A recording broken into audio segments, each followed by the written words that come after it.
অবশেষে ১৬ই ডিসেম্বর ১৯৭১ পাক বাহিনী চরমভাবে পরাজিত হয় এবং ৯৩,০০০ সৈন্যসহ পাকিস্তানি জেনারেল নিয়াজি ভারতীয় ও মুক্তি বাহিনীর সম্মিলিত কমান্ডের কাছে আত্মসমর্পণ করে।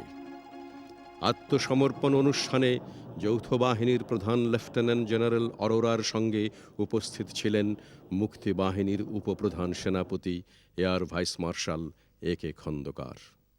জন্ম নেয় এক স্বাধীন দেশ, বাংলাদেশ।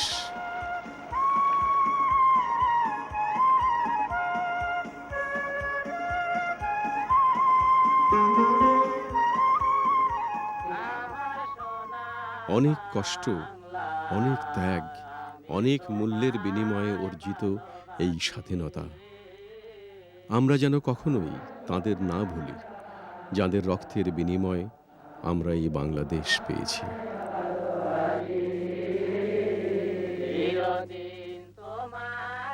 মুক্তির জন্য যুদ্ধের কোনো কথা যেন আমরা না ভুলি।